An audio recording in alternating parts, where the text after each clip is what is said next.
In our text, the Apostle John, the beloved, was already in the island of Patmos. This was around 90 to 94 AD.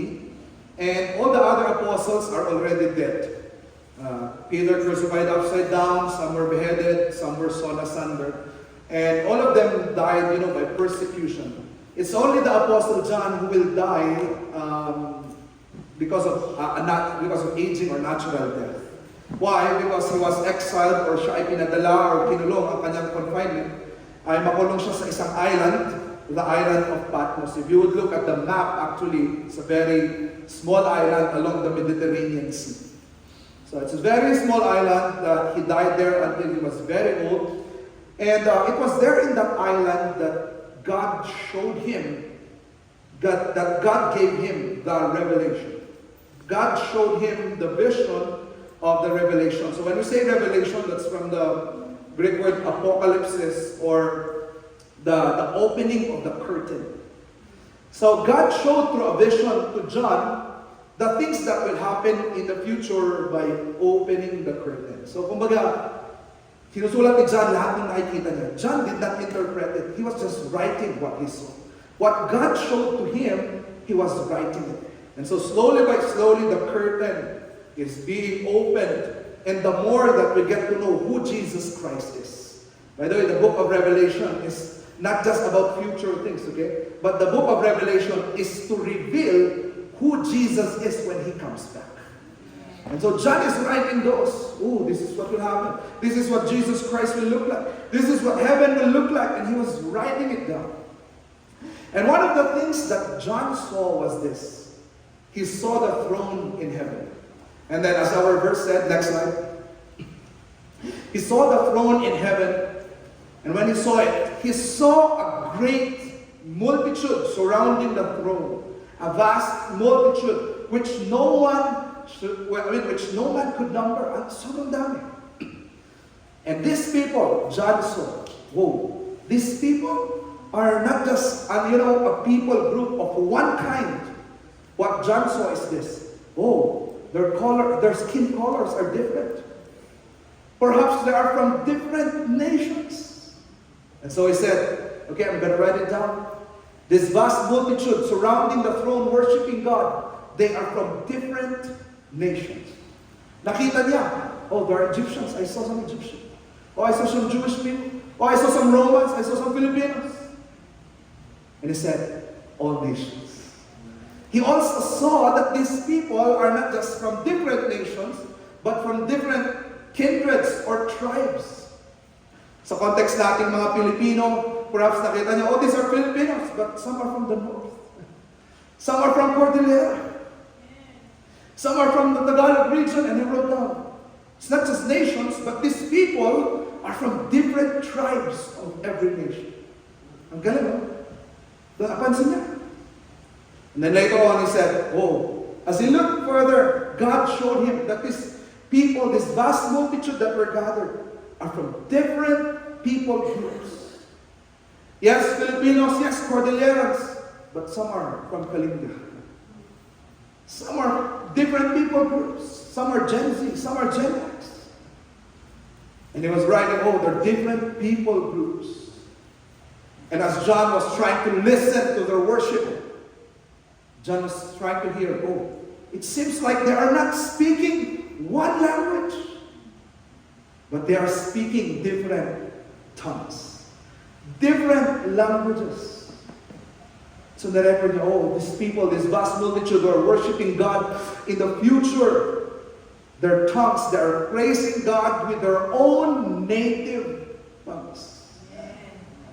Ano ito? Nakita niya na ang ending is this. Culture will not be erased. John saw that culture will not be erased. John saw that when Christ would come, we would worship God with our own cultural identities. I imagine what heaven would look like, singing, Amazing Grace with different tongues.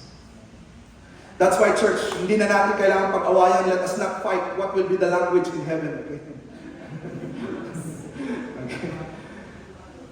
It's not the language of, Kalinga or all this. No. It's different we will have our own languages praising God in heaven.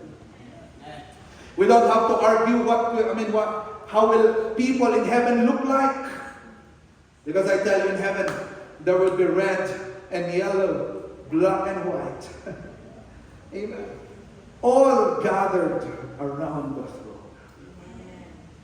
And so we see this, that the ending is this. There is preservation of culture, na preserve ang culture na binigay ng Panginoon. Kaya dapat lang na pag-aralan natin, paano natin i-glorify ang Panginoon? Through our culture in the present time. Because when He comes back, He will not erase it. So that's the question I would like to answer this morning. How can we glorify God through our culture? Amen? How can we glorify God through our culture? Okay, ready, church? Okay, number one. How to glorify God through our culture? First is to appreciate it, embrace it, especially the parts or the aspects that glorify God and reflect His goodness. I want us to appreciate kung saang culture ka nilagay ng Panginoon, kung saang nation ka nilagay ng Panginoon, kung saang tribe ka nilagay ng Panginoon. You had no choice in it. God providentially put you there. So I want you to appreciate it. Sometimes you always say, oh, I want to be an American, perhaps. Oh, I want to be like this, I want to be... But no, God placed you right where He wants you to be. And so how do we glorify God through our culture? It's to appreciate it first. To embrace the culture that God gave us. In fact, God said, from one man came every nationality. What is this? God really designed this world of many nations and many peoples and many tongues. Why? Because, God is glorified in diversity. God is glorified to show His creativity. Kaya na tayo ginawa na iba-iba. Bakit po? Because God is so creative. God is so, good. That's why He made us all diverse. And He even determined our appointed times. He even determined the boundaries of where we live. Imagine. It was God who determined that on March 15, 1621, the Philippines will be discovered. It was God who appointed that this would be the boundaries of these tribes, these people. Magsama-sama kayo dyan, kayo magkakatribo. Why? Because I want you to understand this, church. Our culture is part of God's common grace to man. Amen? It's part of God's grace. Grace ng Panginoon to na iba-iba tayo. Na iba-iba ang ating lingwahe. That we do not look the same. That is God's grace to us. That we do not speak the same. That is God's grace to us. And so, church, I want you to embrace your color, your language, your tribe, your culture, especially the aspects that glorify God. Because culture came from God, and because we people, we are made in the image and likeness of God, there are some parts of our culture that are God glorified. There are some parts of our culture that, that they do good to others. There are some parts of our culture na pwede siyang maging blessing sa ibang tao. And I want us to look at our culture and get those good things. And use it to glorify the Lord. Is that clear, church? Amen. So, I'll give you some examples. In the Bible, we can see some verses that culture was not denied. In fact, it was affirmed. Like, for example, Paul wrote in the church, he said, greet everyone with a holy kiss. What is that, church? Okay, that is very cultural. Why? Because Middle Eastern people, when they meet each other, even if men to men, by the way, these are straight men, what will they do? They will beso each other, they will kiss each other. Why? It's culture. I remember my father-in-law, Dad Robert, when he came from Ethiopia, he came home. He kissed me here. I was shocked. Said, Dad, no, this is culture. But Paul did not deny it. In fact, he affirmed. He said, okay, church, greet everyone with a holy kiss. That was their culture. There was even a verse in 1 Corinthians chapter 11 where Paul said, okay, all the women, I want you to wear a covering in your head. And do you know that there are many churches who are wearing coverings of women? But that's a wrong interpretation. Paul was not giving a command for all churches. He was saying that in their culture before, they had a culture that if women cover their head, that is a sign that they are submissive to their husband. That was their culture. If their hair is long or their hair is covered, sa kultura nila, that's a sign of showing submission to their husband. And so Paul did not deny it. Paul said, okay, dahil kultura niyan, because that is the culture of your time, I want you to do it. And so he said, women in the church, please put coverings in your head. Why? Because in your culture, that's a way to show respect and submission to your husband. But Paul will say, okay, but the real submission is not in the covering of your hair, it's in your heart. So did you get this, guys? He did not deny culture. Another culture that was affirmed is the culture of saying shalom. Now these people, Middle Eastern, when they meet people or they, they say bye-bye. Tayo Pilipino, bye. Sila iba, shalom. Peace be with you. They do this. And Paul affirmed it. He did not even remove it. He said, okay, in the church, let us greet one another by saying, peace be with you. Bakit? Ito ang kultura. So what can we see here, church? There are some parts of culture that are beautiful, God-glorifying, it's a blessing to people, it's good for the society, and Paul did not deny it. Paul affirmed it and said, do it. So bringing to our time today, church, listen po. Tayo mga Pilipino, we Filipinos, we have cultures we have parts of our culture that are good. Let's do it. We Cordilleras, meron tayong culture na maganda. Gawin natin. Like for example, Filipino people, blessing or pagmamano. Amen. This is very Filipino, bless. So mas matanda, magmano.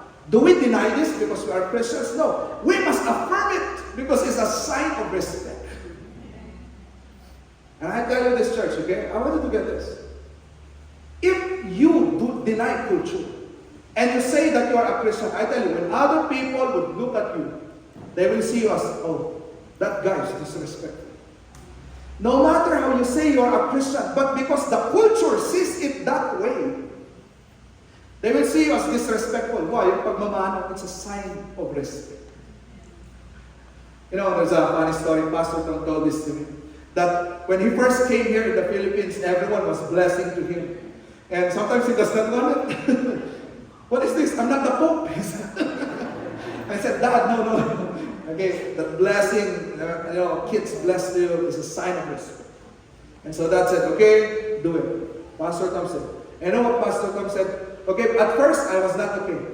But when I understood that it was culture, now I understand that, yeah, kids should bless. And now I am checking who is not blessing to me. And I try to find who their parents are. And I say, oh, that's bad training. Did you get that, church? Even if you say you are a Christian, but because our culture demands it, then you should do it. Amen. For the glory of God, our Christian testimony, and to show respect to others, we do culture. Another, po at opo. You know, when you talk to Pastor Tom, you just, hey, Tom. Well, they're Americans. But as Filipinos, you tell that to your parents. 20 years ago, they would sinabi. Gumagamit tayo ng po and opo. That is our culture. And that's a sign of respect, and we do not deny that. We should affirm it. In fact, mas lalo pang lumalakas sa atin yun ng mga Christians because we know that we are not doing it just for the person, but we are doing it for God. And so we say, po, opo. Amen. Tayo mga Cordillera, pag may namatay, pag may kasal, we're fast to bring out money. Right? It's a good culture.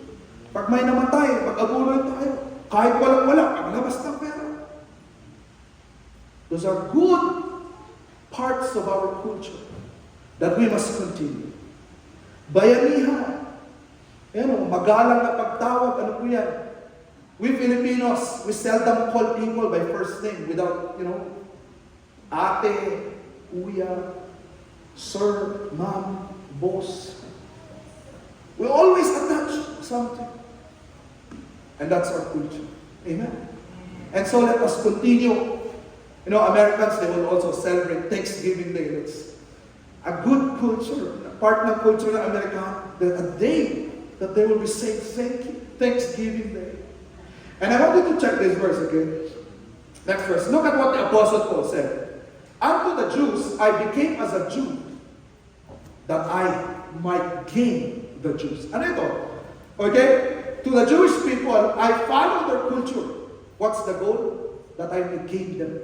That I may win them to Christ. And to them that are under the law, I become under the law. That I may gain them. What is this, church? In order for us to win our culture, then we must apply the good parts of our culture. Kaya nga sinasabi ko sa inyo, church, okay, young people, listen. If your parents are unbelievers, you do not use po and opo, you do not bless, you do not even do the good parts that your parents want, how can you win them to Christ? You can never win them. That's why Paul said to the Jew, I became a Jew, that I may gain them, that I may win them to Christ. Kaya church, I want us to, appreciate our culture. Pag-aralan mo, ano ba yung mga culture na meron kami? That are God-glorified, that will bless people. And that's how we can glorify God through our culture. Amen, church? Yeah. All right, that's number one, to appreciate our culture. Number two, how can we glorify God through our culture? Second is to point our culture to Christ. Let us learn cultural evangelism and discipleship. Because man has fallen and we are living in a fallen world. Our culture, of course, has fallen as well. That's why there are good parts of our culture, but ultimately, there are parts of our culture that are not biblical. That's why, what should we do? We must learn cultural evangelism and discipleship. Church, I want you to listen, okay? The meaning of that is this. For you to win someone to Christ, you will have to immerse yourself in their culture first. You will have to get to know them first. And that's the time that you will see what is good and what is bad in this culture. And you will use those points to point them to Jesus Christ. And I want you to listen, church. This is how people are being won to Christ from different parts of the world. By learning the culture of another. Immersing yourself. Getting to know them. And then pointing them to Christ. We want to win more Ibaloys. You Ibaloy people, because you know the culture. Learn it. Learn how you can connect it to Christ. We, Gen X, Gen Y, we want to win our Gen Z and Gen A. What do? We learn. We immerse ourselves. Kailangan ibaba natin ang ating sarili. And we'll get to know what their culture is. Ano yung mga lingwahe nila? Ano yung culture nila? And slowly teach them to be, to be biblical. Teach them and point them to Jesus Christ. It's a very important aspect of evangelism. To learn the culture. Amen. That's why, because if you would look at this, when Jesus Christ gave the Great Commission to the church, He said, "Go ye therefore and teach all nations." Jesus used the term pantata ethne. And if you would listen to that, pantata ethne, it sounds like ethnic group. And when God said, "Go therefore and teach all nations," He's referring to go and reach all ethnic groups possible. Abutin nyo yung mga ethnic groups na yun. Alamin nyo kung sino sila. Kaya if you would go back to our verse, next slide. If you would sing, These people that John saw in heaven, they were of different nation, tribe, and people. But look at what happened to them. And they were washed, and have washed their robes and made them white in the blood of the Lamb. It's true, different cultures in heaven, but they all have the same experience. What is that? They are all saved. They are all washed in the blood of the Lamb. They are all believe the gospel. That's our goal as a church. Para maiparating ang gospel sa different tribes na meron tayo. That's why to all of those who sang a while ago and those other Cordilleran groups who did not sing a while ago, why don't we learn how we can preach the gospel in our own native language? Amen? Why don't we learn how to share the gospel using our culture? Kung ano yung culture na kinalakihan natin. Anyway, I'll give you examples so that you will get what I'm saying, okay? I'll show you some reports from the missionary group called Reach 1040, or the group who is reaching the 1040 window here in Asia. Okay, so I'll show you. Next slide. Example is in Mongolia. I want you to see how people in Mongolia were saved. Okay, so next slide. I'll read the story, okay? The God who pitched his tent in Mongolia. In Mongolia, families live in round tents called gurs. A gur is more than a home. It is a place of safety, warmth, and welcome. Its door is open to receive travelers and provide shelter for the weary. Next. When the gospel reached Mongolia, the missionaries did not begin by preaching in ways familiar to themselves. Instead, they listened, learned the language, and immersed themselves in the people's culture until they discovered a meaningful point of contact. Rather than simply saying that God came to dwell among his people, they explained John 1:14 this way: the Word became flesh and pitched his tent among us. Did you get that? They told of Jesus who left his heavenly home and chose to live among us, be with the poor, and welcome sinners. Like a bird, with its door open to the weary traveler, Jesus opened himself to all who comes to him for mercy and rest. Many Mongolians responded saying, he is like the perfect bird, always open, warm, and welcoming to the weary. You get the story, guys?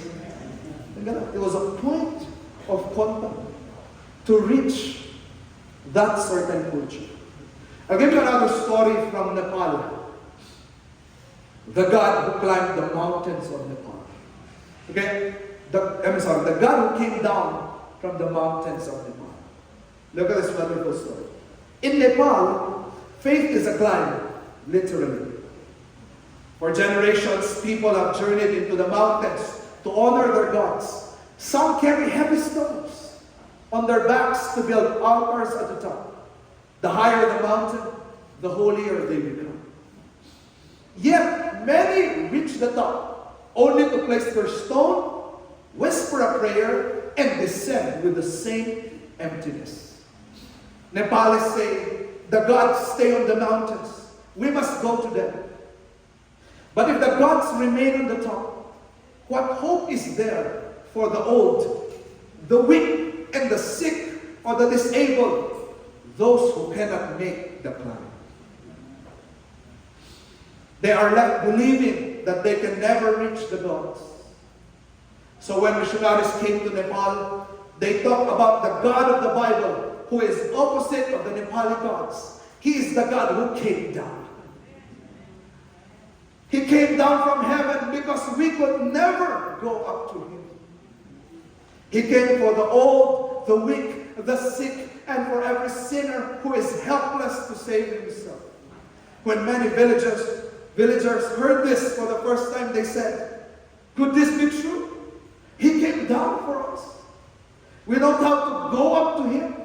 How encouraging. That is a wonderful God. Ganun. Ano ito? Inaaral nila yung culture. That's how they want people to live. You know, Pastor Tom knows this because he became a missionary to Italy. He had to learn their culture, their language, in order to usher souls to heaven. Kultura. Kaya church, I would like to empower you. I know, here in church, we preach English Tagalog because I'm from the South, so I speak English. What I mean is, it's true. But, we have different languages. I want to empower you today, church. Why don't you go back to your own language, to your own people, to your own culture? At pag-aralan mo, paano mo share ang gospel sa kanila? Because ikaw na nakakaalam ng kultura nila, ikaw ang may kakayahan para ma-win sila sa Panginoon. I'll give our present example today. For example, next slide. Here in the Cordillera, the God here in Cordillera is Kabunyan. You know that? And Kabunyan is a God who asks for offerings. That's why here in the Cordillera, we always, offer animal. Lagi tayo nagkakatay. We always sa panyaw. May nangyari. Katay na naman tayo ng baboy, katay ng manok. He is a God who always asks for offerings. And I tell you, you can explain this to them and tell them, the God of the Bible does not ask for an offering. He became the offering for us. This is the true God. Amen.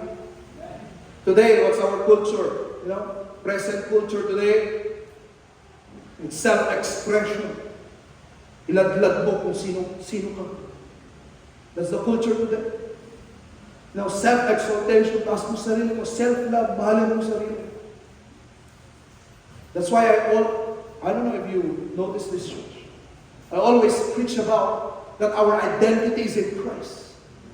Because the culture of our world today, they always say, stick to your identity, and when they say, show your identity, they're speaking about, your LGBT community, your LGBT identity, your political identity. That's not your greatest identity. You are a son of God. So we say that. Today, pop psychology, pop culture, come on, love yourself. It's the greatest love, learning to love yourself. It's the greatest love of all. And I tell you, when self-love came, there was more depression. Why? Because you are only focused on yourself. And when you only focus on yourself, you only see your problems, you only see your weaknesses. That's why we are depressed. Because we always look inward. I tell you, look to God, look to the needs of others, and you will be happier.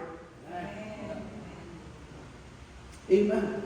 Yan ang kultura natin ngayon. Kaya pinag-aaralan natin yan. And we teach people, come on. This is the more biblical way. Baguio City, for example, what our culture, what's our culture here? We are the educational center of the North. We're like the university belt of the North. People here are, educated, as Cordilleras. We take education so high. That's why, if I preach in a manner that I am whetting your appetite to the Word of God. I am telling you that there is more to learn in the Bible because many of you are educated already. Many of you are learning things. And so I have to show you there is more to learn in the Bible. That's why every time I preach, I will always say, Lord, come on. Help me that I can show how deep theology is, how deep the Bible is, so that people who love education, who love learning, will also love the Word of God. And above all, we teach people that, the best education is not education of the mind, but the transformation of our hearts. Ano po yan? Yan ang kultura natin dito. Kaya nga po, sa inyo mga young people, kung gusto nyo magpastor sa Baguio City or sa Cordillera, kailangan may education ka. Bakit yan ang kultura dito? Pag wala kang education, ang baba ng tingin sa ibang tao. Hindi yan. Binibigyan natin ng, ano yun? Tinatama natin yun at lagi natin sinasabi. Yung mga degree na yan, maganda yan. But the real education is the education of God's Word in our hearts. Amen? Let us take this culture and point them to Christ. Adults, discipleship teachers, I want you to listen. We have a generation, Gen Z, and a coming generation, Gen A. I tell you, they are a different culture from us. I'm not old, I'm just 30. Yeah, I'm just 30 plus. But do you know that when I talk to 20 plus and the teenagers, sometimes I really feel there's a gap. I'm just 30 years old. How much more you, 40s, 50s, 60s? There's a wide gap. And if we want to see a generation who will worship the Lord, then together, let us learn how. How can I connect to them? That's why I know when we started our church, there were so many young people when we started our church way back in Holy Ghost Barangay. I had to sit down, spend time sitting down, eating with younger generation because I want to know how do they think and point them to Christ. Amen. So that's how we win generations to the Lord. Cultural evangelism and discipleship. Amen? The third and last, how can we glorify God through our culture? Let us not allow culture to divide us. Let us be united in Jesus Christ. This is how we can glorify God. Let us not allow culture to divide us, but let us be united in Christ. If you would look at our text, there are some hints that in heaven, despite the many nations, the many tongues, the many tribes, the many people groups, they were so united. Let's go through the verse. After this I beheld, and lo, a great multitude. What is this? Different people, but they were considered, it was used, great, it's singular, a great multitude. But they were taken as one. There was unity. They were not separated from each other. Different diversity, pero unity. Amen? And the next verse. All of nations and kindreds and people and tongues stood before the throne and before the Lamb. What is this? The tribes in heaven, they were not worshiping their own gods. No. They were worshiping one God. Ano ito? United sila sa worship because iisa lang ang sinasamba nila. They had one object of worship. All of them, despite many tribes, all of them were clothed with white robes. Ano ba? They had the same salvation experience. Despite many cultures, they have the same salvation story. And what is their salvation story? Someone shared to me the gospel. I believe Jesus Christ and His work on the cross by faith, and I was saved. Amen. There was no one in heaven who was saying, I got saved by dreams. I got saved when I was baptized. I got saved when I was... No. They had one salvation story. Amen. Church, I want you to get this. There are many ways to heaven. There are no many ways to heaven. There is only one way, and that is through Christ.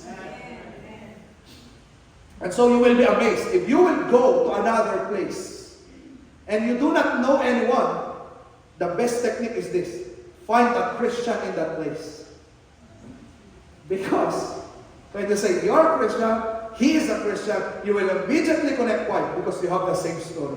You believe the same person. You believe the same Bible. Amen. These people, they were also holding palms in their hand. In heaven, what is this? They had one king. They were worshiping and honoring one king. Next verse. These people in heaven, they cried with a loud voice, saying, if your Bible is a study Bible, you will see that the next phrase is in indentation. What's that? It's a song. They all cried with a loud voice, saying, they were singing one song, salvation to our God, which sitteth upon the throne and unto the Lamb. Imagine, iba-ibang language, and they were singing one song. Wow, I want to hear this.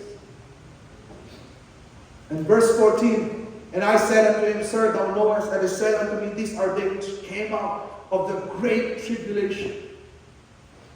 By the way, there's a teaching that says that the tribulation will be someday, only 7 years. But you know, look at this verse.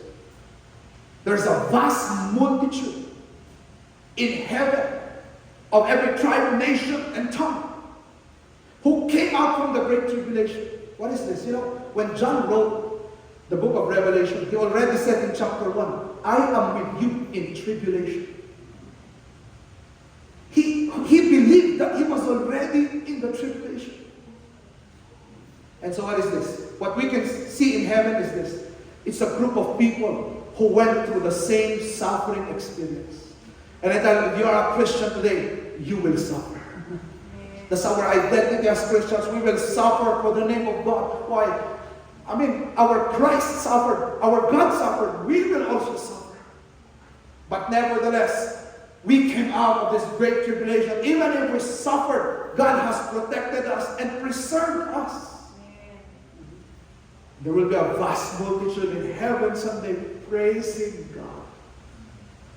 This is not just few people who came out from the 7 years. No.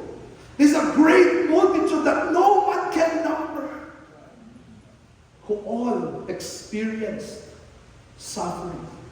Ano po ito? In heaven, I tell you, church. I tell you. In heaven, we will spend eternity talking to each other how God preserved us in our suffering. Amazing. Those sufferings will become eternal weight of glory in heaven. Ano yun? Yung mga suffering mo dito sa mundo, para magiging badge of honor mo siya sa langit, na ito, sinaffer ko ito sa mundo, but by the grace of God, nakayanan ko ito. Imagine that. We are worshiping God and telling about those sufferings, how God helped us in those sufferings. Amen. The next verse. For the Lamb which is in the midst of the throne shall feed them and shall lead them. What is this, church? In heaven there will be one shepherd, Christ. And there will be one flock. In heaven there will be no two people groups. Like, okay, this is the group of the Israelite Christians. This will be the Israelites, and this will be the group of the Gentile people. No. God's plan ever since is to have one nation.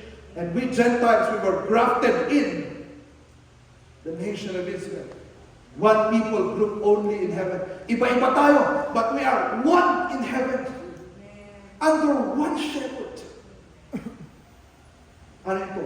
This speaks of unity. Sa langit, iba-iba yan. Pero united. Let's bring it down. What's the practical application today? The first practical application is this. In church, we should never be tribal. Next slide, please. In church, we should never be tribal. If in heaven there would be unity, dito sa mundo, I pray na wala tayong grupo-grupong binubuo dahil hindi ganyan ang design ng Panginoon para sa ating simbahan. And here in church, if I get to hear people forming groups, this serves as a warning. But I will tell the deacons to talk to you, because we do not want groups. That's not biblical, that we will have groups here on earth. Okay, kami yung mga taga-Ibaloy, bawal kayo dito kasi puro shy kami dito, hindi kayo pwede lang kayo extrovert, hindi kayo pwede. No. Huwag mag-grupo-grupo. I always tell you here in church, reach out to the people who are not like you. Because the moment, you know, kahit yung sharing period natin after service, sometimes you want to talk to people who are like you, you know? But no, try it out. Reach out to people na hindi mo ka-tribo, hindi mo ka-generation. Hindi mo ka-language, makipag-usap ka. Parehas kayo mag-pray, parehas kayo mag-sharing, parehas kayo mag-glory sa Panginoon. Let us not allow tribes here on earth. I tell the church, our main identity is us being a Christian. Huwag mong hayaan ang manguna sa buhay mo. Yung pagkaigurot mo, yung pagkatagalog mo. Unahin ang pagka-Christian. Amen. That's why we speak. No, as a Christian first. More than us being ignorant, or you more than you being your tribe. Kung ang tribo mo, magsalita sila, parang nakikipag-away lagi. If your tribe speaks, the tone of your tribe, it's like you're in a fight. The Bible says, come on, speak with grace.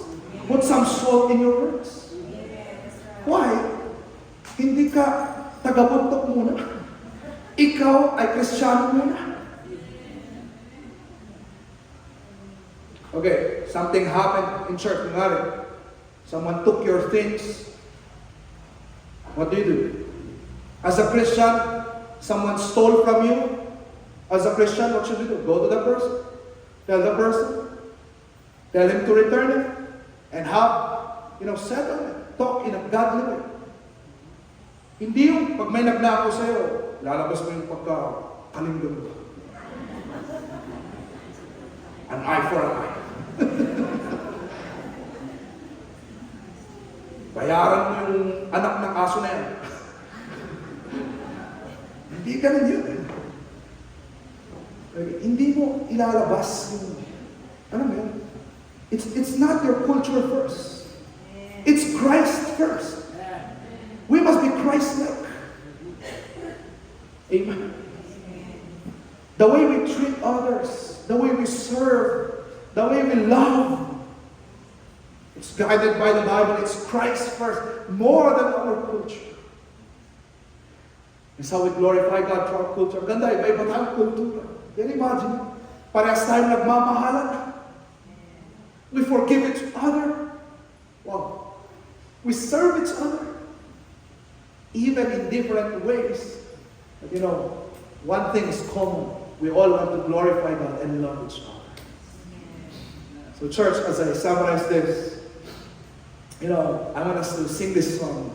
This is a song that we teach our kids. I love the thrill that I feel when I get together with God's wonderful people. Church. Look at your seatmate today. Is your seatmate today from a different tribe? I tell you. That seatmate is God's wonderful people. Even if he doesn't talk like you. He doesn't look like you. But they are God's wonderful people. You know this song, church, right?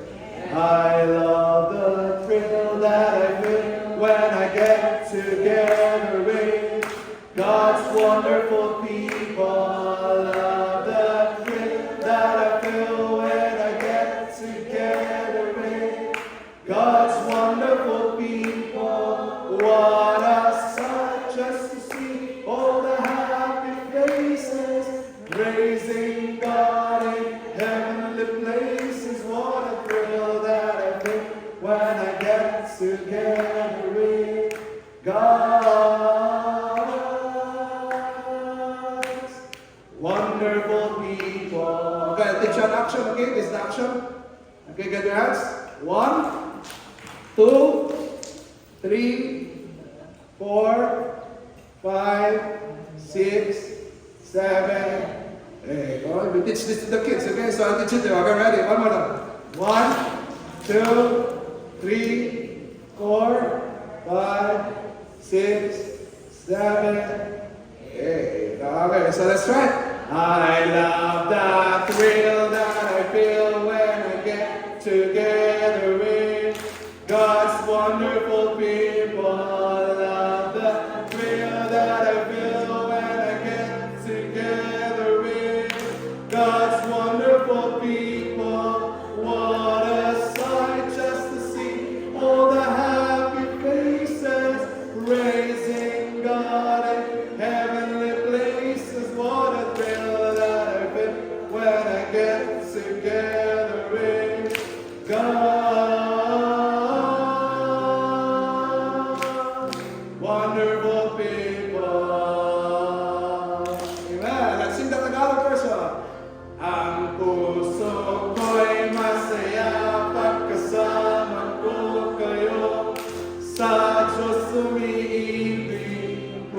puso ko'y masaya pagkasama ko kayo. Sa Diyos umiibig, kain ang pagpasta ang bawat tanawin. Pag ang Diyos ang pinupurin natin, o ako'y masaya pagkasama ko kayo. Tanging sa Diyos ay umiibig. It's all such.